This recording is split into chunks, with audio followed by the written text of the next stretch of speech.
Jadi nomor satu intinya Isra, mah kenapa Isra jalan malam kita pakai nih jalan malam-malam untuk apa? Untuk kita ngaji ya, perbanyak ilmu agama. Itu Isronya kita, makanya Isra Mi'raj itu endingnya apa? Minal masjidil haram ilal masjidil aqsa. Dari masjid ke masjid. Bapak mau berangkat nih, habis maghrib datang ke masjid Isra untuk menunaikan sholat berjamaah. Tuh, Isra. Setelahnya itu dari Masjidil Aqsa sampai kemana? Sidratul Muntaha. Itu disebut Mi'raj. Mi'raj kalau menurut bahasa itu naik malam. Naik malam. Kita pun punya pohon mangga mana lagi, buahnya betoro sampai ke bawah. Jam 3 kita ke jendela, ngelihat dari jendela ada orang lagi naik. Malam disebut maling. Itu pemangga kita dipetikin. Ya, pokoknya yang namanya Mi'raj menurut bahasa naik malam-malam. Gitu. Jadi kalau umpama ibu nih berasa berat-berat, malam-malam berarti bapaknya, suaminya ibu lagi Mi'raj. Makanya bapak-bapak punya bahasa yang cakep. Begitu malam Jumat, neng Mi'raj neng yuk. Mi'raj neng Mi'raj, begitu. Namanya naik malam. Tuh Mi'raj. Mi'rajnya Nabi dari Masjidil Aqsa ya sampai Sidratul Muntaha, ketemu kepada Allah Subhanahu, dapat yang namanya perintah. Ingat, bukan oleh-oleh, perintah. Kalau oleh-oleh mah sifatnya nggak wajib, Pak. Umpama nih kita pergi jalan-jalan tur ke Jogja, teman kita sama saudara kita pada pesen oleh-oleh, kan kita bawain. Ada yang kita kagak bagi, ada yang kita bagi. Yang namanya oleh-oleh mah kagak sunnah, kagak mubah-mubah aja dia mah. Tapi yang namanya Mi'raj, Rasul dapat amanah, dapat perintah sholat. Itu namanya wajib disampaikan kepada umat. Tuh, itu namanya Mi'raj. Kita kalau pengen sampai kepada Allah Subhanahu wa ta'ala, jangan lupa Mi'raj. Mana Mi'rajnya kita? As-salatu mi'rajul mu'minin. Salat adalah tempat naiknya kita kepada Allah Subhanahu. Adu-adunya ibadah yang langsung diturunin tanpa pelantara malaikat Jibril, cuma satu ibadah, yaitu ibadah sholat. Makanya apa kata Rasulullah SAW? As-salatu imaduddin. Salat itu tiang agama. Paman akoma pakon hadamadin. Akomadin, barang siapa yang menjalankan salat, mendirikan salat, dia adalah sedang membantu membangun dirikan agama. Tapi sebaliknya, waman barokah, barang siapa yang ninggalin salat, pakon hadamadin, musuh dalam selimut, kata Rasulullah. Bukan orang kafir yang ngancurin agama kita, yang ngerongrong, yang rusak agama kita itu bukan orang kafir. Siapa yang ngancurin? Orang muslim yang kagak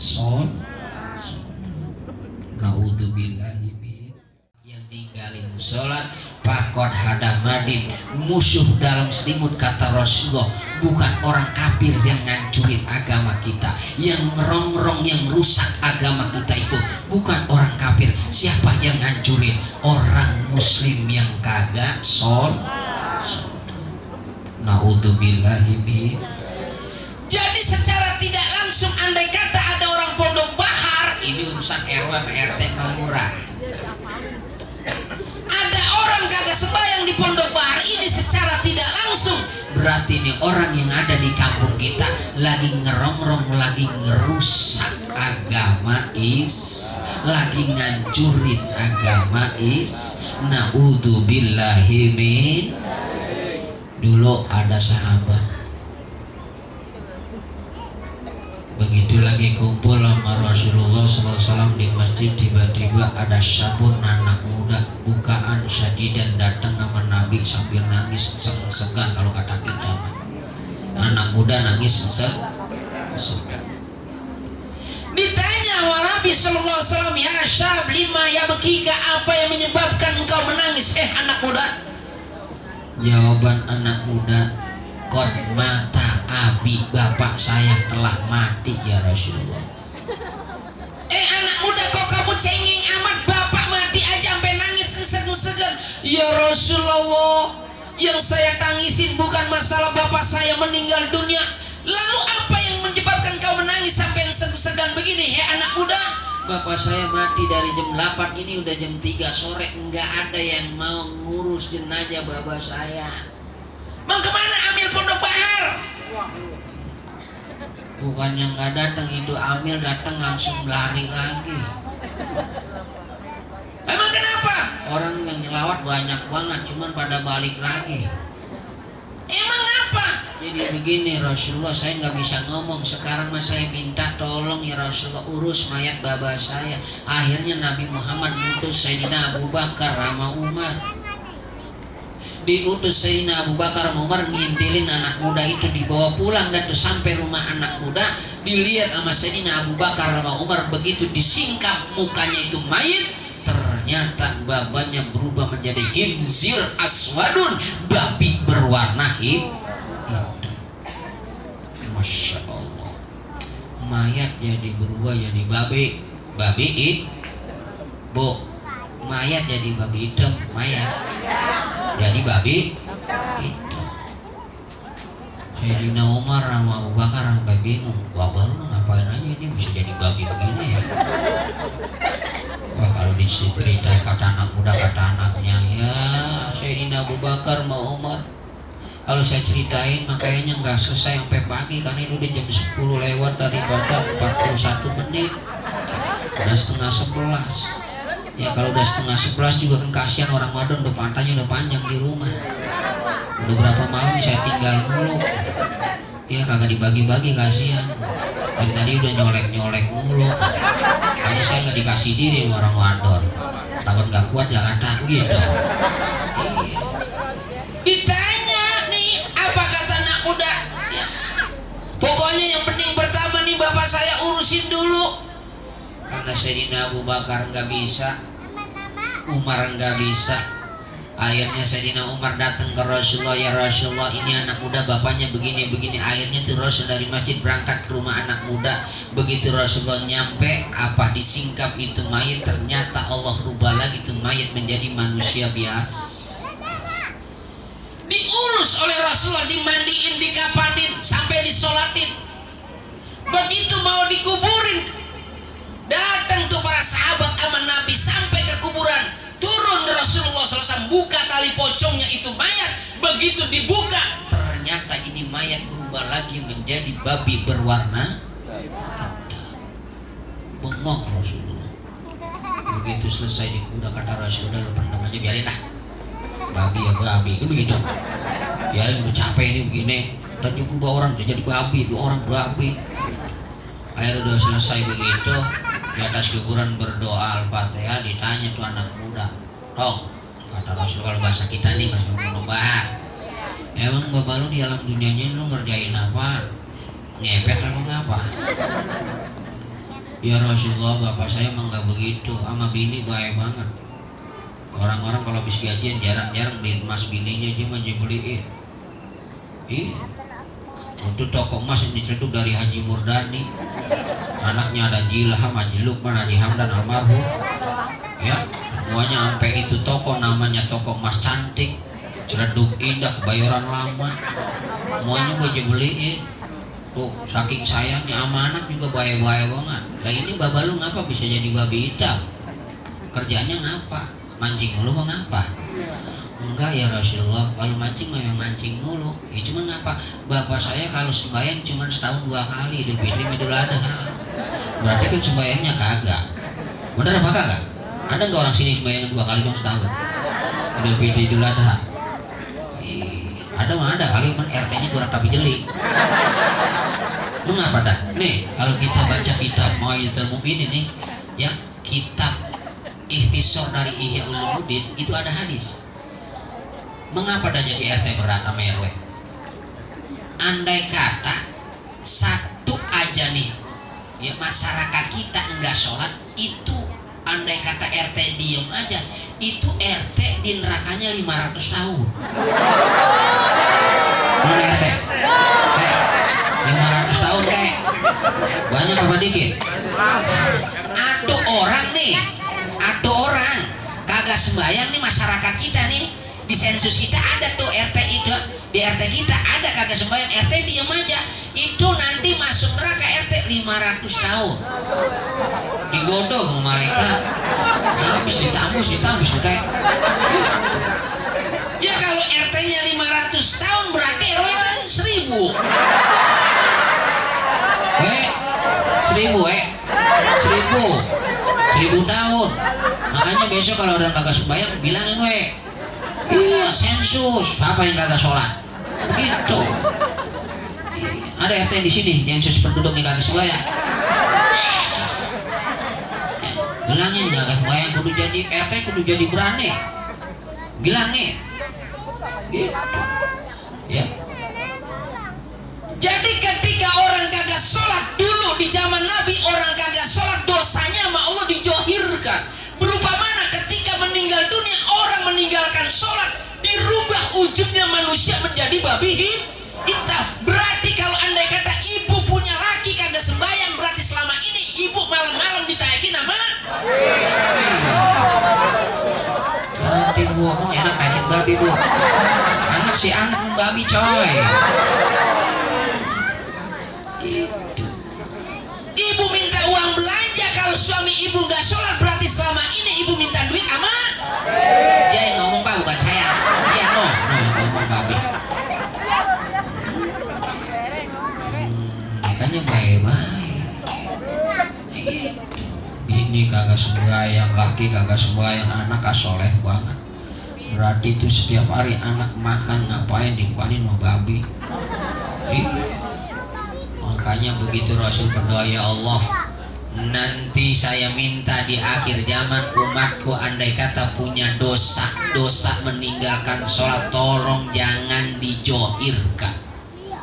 Andai saja Nabi Muhammad doanya nggak diterima sama Allah, ini mungkin nih sekarang di Pondok Bahar sama Parung Koret orang yang kagak sembahyang mati semuanya babi.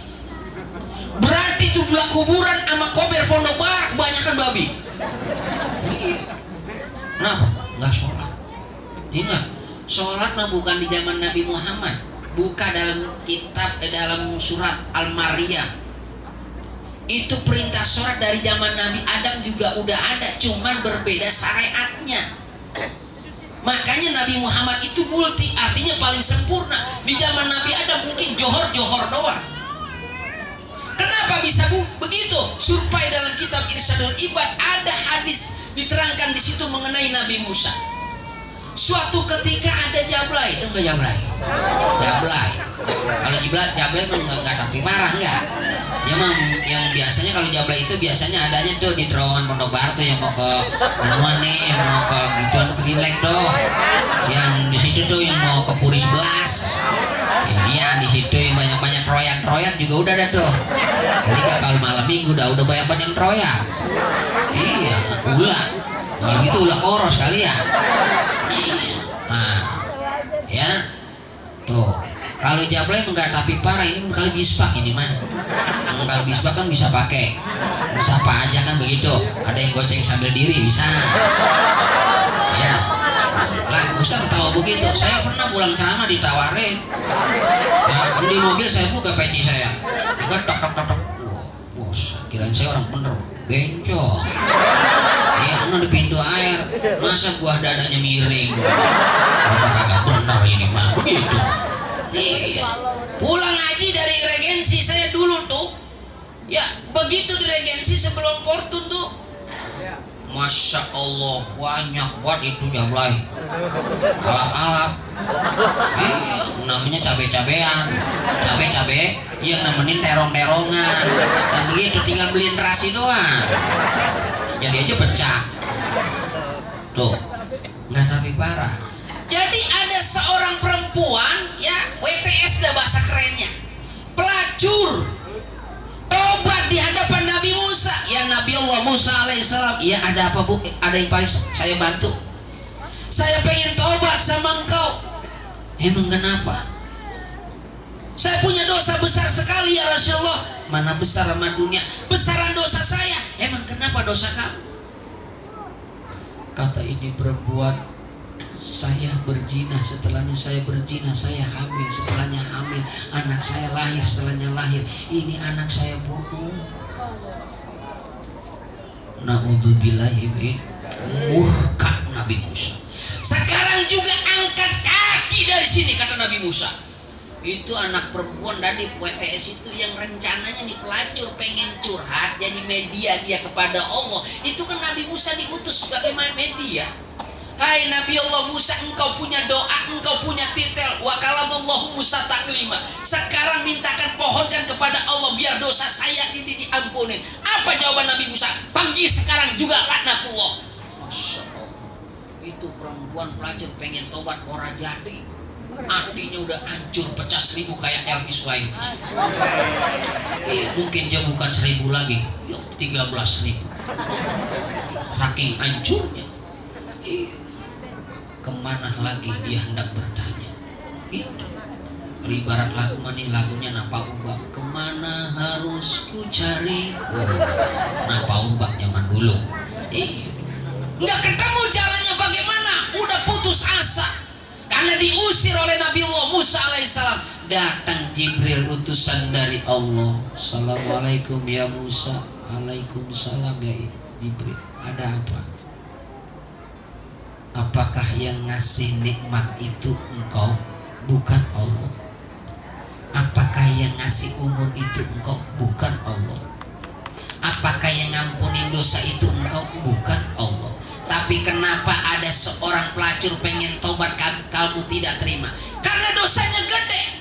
Selain berbuat zina, dia hamil, kemudian dia bunuh janinnya, anaknya. Apa kata ini malaikat Jibril? Ingat Musa, orang melaksanakan zina tetap nomor 1, maka kata Allah apa? Dosa terbesar di hadapan Allah itu apa? Tarikus sholat, orang yang meninggalkan sholat. Makanya timbul Imam Tirmidzi mengatakan, mantarkas sholata amidan muta'amidan faqad kafara jihara. Orang yang meninggalkan sholat, tahu hukum itu sholat wajib, dia kagak kerjain, maka apa kata Rasulullah SAW? Faqad kafara jihara, maka sesungguhnya ini orang telah kafir secara nyata. Na'udzubillahi min. Secara hukum fikih, makanya para habaib mah bener kalau dia ngamalinya bener. Orang yang kagak sembahyang itu nggak boleh dikuburin di makam tempat orang muslim.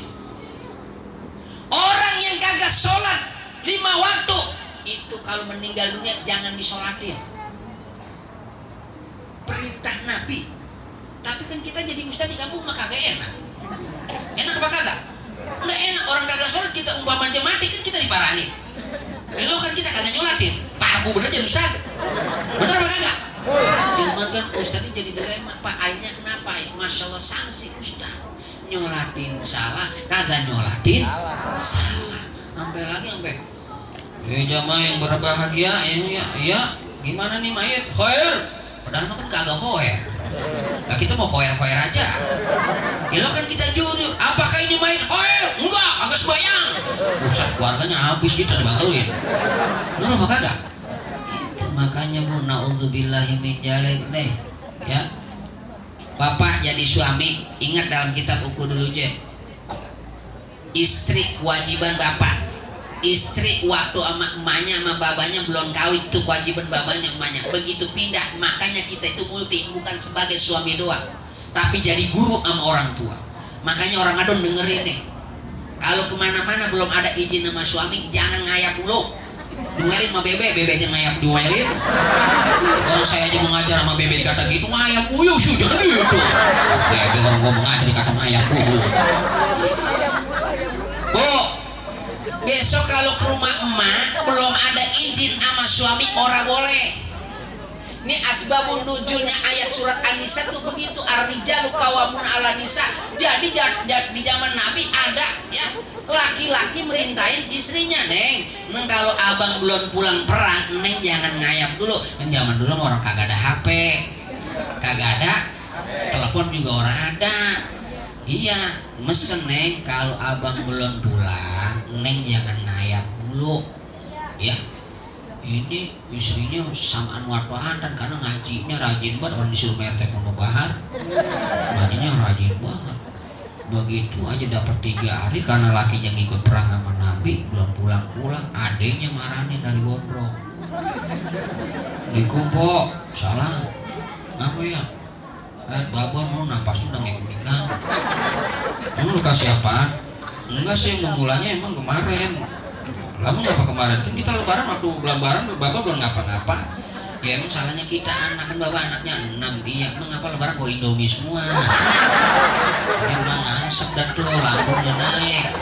Yang nungguin di warung Korea Jakarta biasanya bawa inian, bawa opor ayam kagak. Indomie sekarang sama telur. Di Pondok Bahar sama, kirain bapak mah matanya panjang, reok kuyuk kali di iniin. Nggak taunya Indomie juga. Iya, jadi kebanyakan Indomie itu bawa mama. Akhirnya bapak asam lambungnya naik, sampai ngek-ngekan Udah pada kumpul doang semuanya, tinggal lu doang belum po. Memang begini nih, ya maafin aja nih. Kenapa? Orang kata laki ayah nih, kalau laki belum pulang, ya empok nggak bisa ke rumah bapak dulu, salamin aja, mampus banget tuh po. Gitu ke bahasa kita ya, bapak udah mau mati lu masih nyalamin aja. Laki-laki begitu ngapain sih lu tungguin? Nyari cerdugus kengkean gitu. Mengapa? Ya Allah ya Tuhan karim. Akhirnya adenya putus asa, dapat 3 hari. Akhirnya 3 orang yang marahin adek sama emponya. Kata adeknya, "Po, Niko udah nggak pakai assalamualaikum lagi." Ngapa? Ada di dalam, dia lagi nyuci. Zaman dulu nggak ada mesin cuci. Ya makanya orang dulu pahalanya gede-gede nyuci. Gitu. Ngapa? Nyuci itu Bu, sekali sikatan aja dosa kita selalu hilang. Makanya besok kalau mau nyuci itu sempak orang lanang juga cuci aja. Ya barang orang lanang gantung cuci aja udah. Gamel. Orang kadang begitu. Makanya orang kadang pahalanya banyak banget. Jemur jemeres. Begitu dia jemur tuh pakaian, matahari nonton, nyinarin baju sampai kering. Ibu dosa walaupun semudra hilang Bu. Bener. Makanya bidadari surga itu ngiri banget sama ibu-ibu. Jangan numbuk aja, numbuk cabai, gubrak satu tumbuk kan pergi haji. Makanya kalau nyambel yang kudu lama, numbuk yang lama terus. Sampai sore tumbuk aja tumbuk. Hanya lama bener nih nyambel kagak rapi-rapi, haji bang.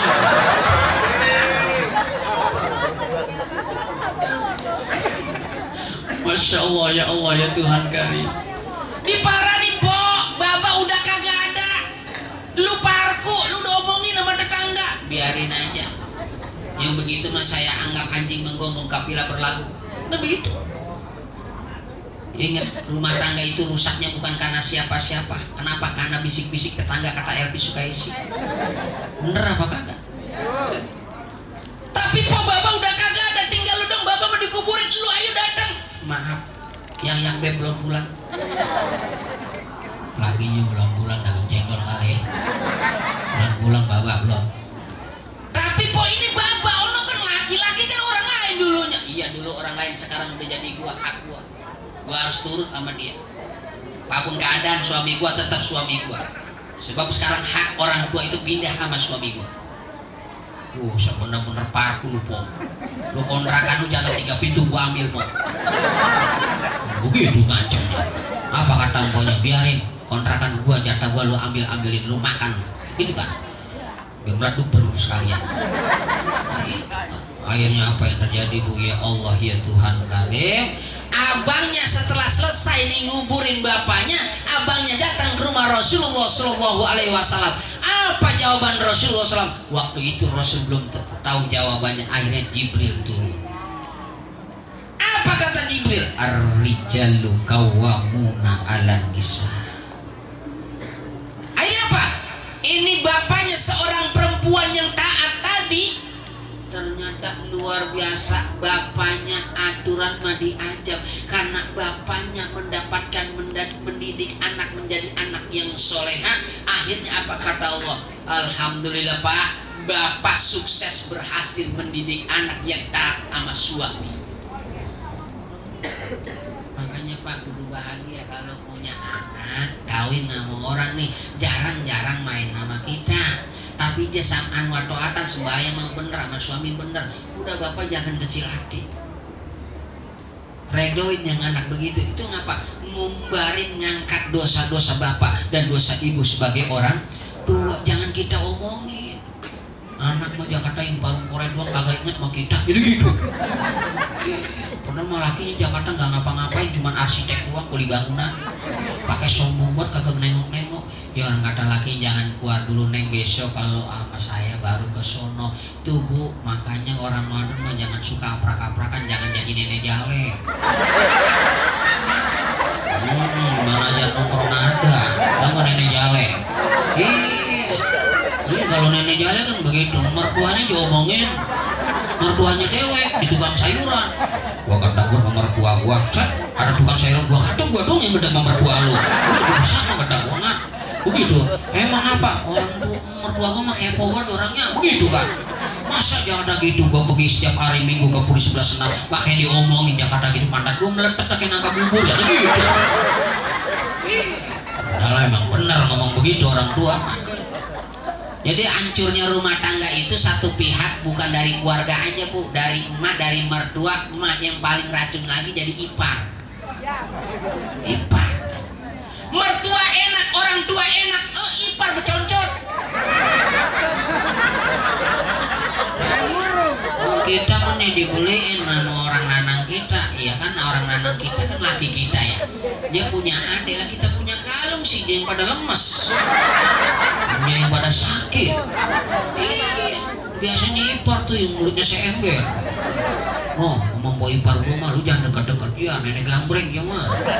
Mengapa? Ustaz, orang udah tahu begitu Pak. Oh, po ipar lu, iya. Udah pantesan apa sama meluk mah. Ibu bapak yang dimuliakan oleh Allah Subhanahu wa taala. Udah sejam oi. Hah? Udah malam. Panitia kasihan. Ada berkatnya apa kagak? Hah? Dia ada berkat apa kagak? Kalau kagak ada berkat, ya kudu buat Ustaz mah. Kalau kan Ustaz kagak ada tentengan. Gua tadi kan niatnya saya mau bawa motor aja, karena itu dia mau mobil aja. Jakarta gitu orang parsel sama berkat banyak. Makanya saya bawanya asisten cuma 2, biasanya saya bawa 4. Kemarin saya digondrong, besok kan digondrong di Poris, saya ceramah. Bener. Lagi kapan lagi ceramah sudah berkat banyak banget. Kagak bisa dipanggul.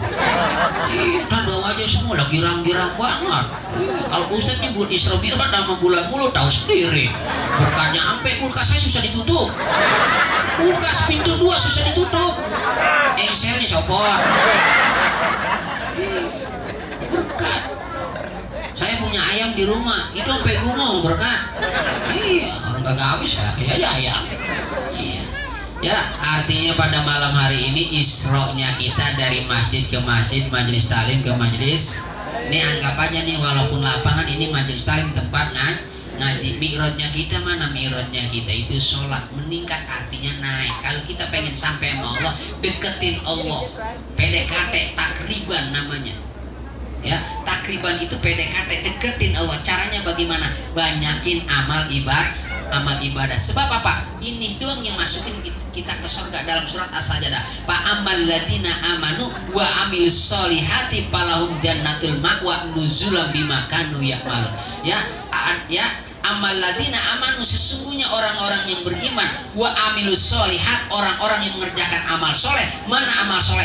Nih, Isra Mi'raj, muludan, ngaji, sodako, ya, silaturahmi, itu namanya amal soleh. Sholat itu namanya amal soleh. Modal kita cuma masuk surga cuma 2. Pertama iman sama Allah, yang kedua amal soleh, cukup masuk surga. Amal ladina aman wa bil sholati falahum jannatul ma'wa. Maka ketika kita udah iman sama Allah, sama malaikat, marukun iman yang 6, kemudian kita sholat, maka lahum jannatul ma'wa, wajib buat membuat kita masuk ke surga ma'wa. Dengan apa kita bisa masuk surga ma'wa? Nuzulam bimakanu yakmalun, bukan dengan gratis. Masuknya kita, datangnya kita, bertempatnya kita di surga ma'wa itu bimakanu yakmalun, dengan ngaji, dengan sholat, dengan ibadah kepada Allah Subhanahu wa ta'ala. Ini aja karena udah malamnya, bikin lama bikin panjang roman-romannya ya. Ini saja, mudah-mudahan apa yang saya sampaikan ada hikmah dan manfaatnya, khusus ke pribadi saya, umumnya kepada jamaah semua. Burung beok, burung dara, burung jendrawasi, burung perkutut, itu nama-nama burung ya. Jangan ngomong lagi. Ini saja. Ini Siratal Mustaqim, wabillahi taufiq wal hidayah. Assalamualaikum warahmatullahi wabarakatuh.